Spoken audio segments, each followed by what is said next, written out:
Bismillahirrahmanirrahim. Assalamualaikum warahmatullahi wabarakatuh. Jumpa lagi bersama saya, Advokat Akil Arsalan, Sarjana Hukum, tentunya di channel Hukum A yang sangat kita banggakan serta kita cintai sampai saat ini. Sebagaimana yang kita ketahui bersama, bahwasanya channel Hukum AA dibuat dengan tujuan agar bisa memberikan manfaat yang luas kepada masyarakat yang awam tentang hukum. Di konten-konten channel Hukum AA tentunya terkait tentang hukum, bagaimana cara kita mengajukan gugatan harta bersama, kemudian gugat cerai, cerai talak, ya kan, kemudian hak-hak tersangka dan terdakwa ketika berhadapan dengan hukum apa saja, dan yang lain. Nah, yang sudah kita update di konten-konten terdahulu, semoga bisa memberikan manfaat yang luas tentunya untuk masyarakat yang awam tentang hukum. Itulah tujuan dari channel Hukum AA, memberikan edukasi hukum secara gratis kepada masyarakat yang awam tentang hukum. Maka oleh sebab itu, harapan saya mohon dukungan untuk channel Hukum AA, sehingga dengan adanya dukungan teman-teman, sahabat channel Hukum AA, keluarga, maka channel Hukum AA semakin hari semakin terus berkembang tentunya. Amin. Pada kesempatan yang sangat baik ini, kita akan mengangkat suatu tema.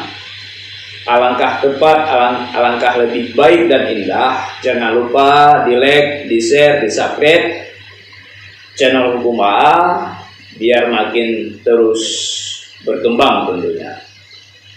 Baiklah, tema kita hari ini teman-teman,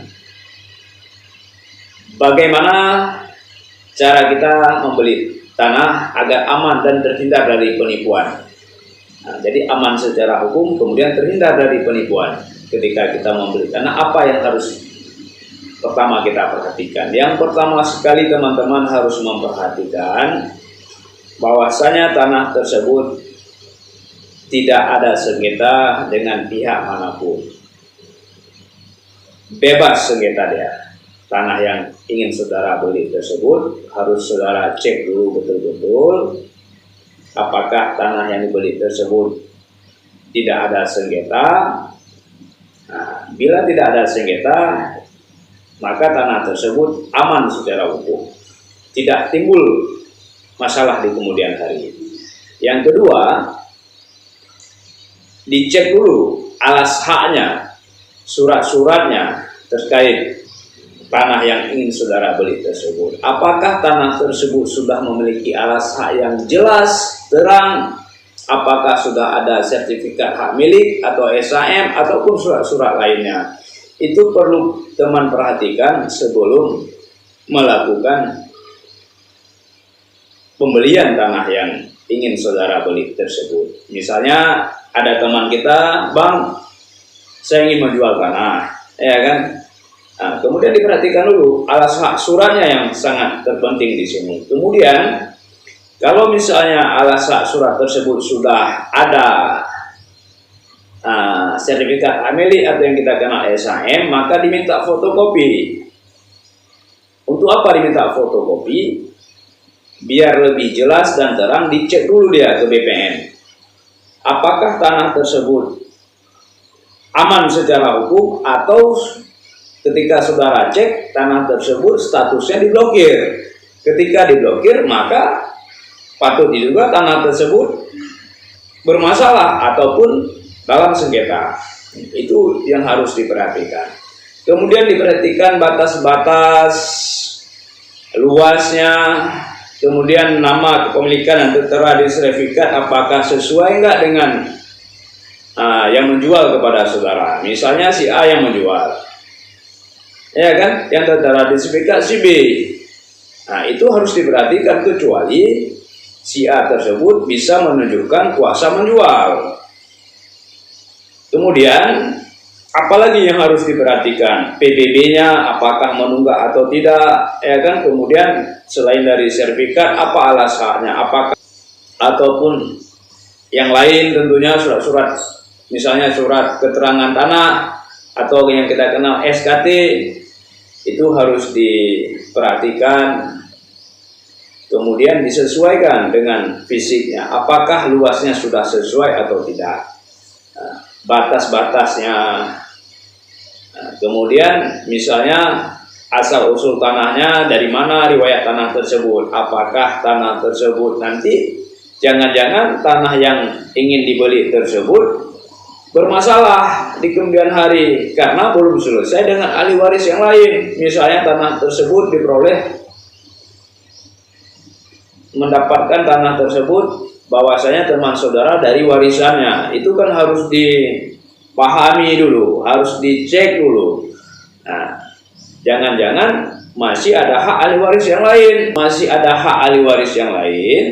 Nah, maka ini akan menjadi suatu masalah di kemudian hari. Ahli waris lain akan mengambil sikap untuk menggugat karena di situ masih ada haknya secara hukum. Nah, jadi itu harus diperhatikan. Yang pertama, bebas dari segala jenis sengketa. Itu yang paling utama yang harus saudara teman-teman perhatikan. Tanah tersebut terlepas dari segala sengketa dalam bentuk apapun. Yang kedua, seperti yang saya jelaskan tadi, memiliki alas hak yang jelas. Tentunya alas hak yang aman secara hukum, tanah tersebut sudah memiliki sertifikat hak milik atau SHM maupun surat-surat yang lainnya yang sah secara hukum. Kemudian setelah teman-teman melihat bahwasanya tanah tersebut sudah ada alas hak yang jelas, sudah terang benderang, maka langkah terakhir teman-teman ketika melakukan transaksi jual beli tersebut, jangan sekali dibuat di kwitansi, di atas kwitansi, maka secara hukum itu sangat lemah. Nah, jadi bagaimana Bang biar aman kita membuat transaksi akta jual beli? Di mana kita buat? Di PPAT atau notaris yang diberikan kewenangan terhadap pembuatan akta tanah tersebut.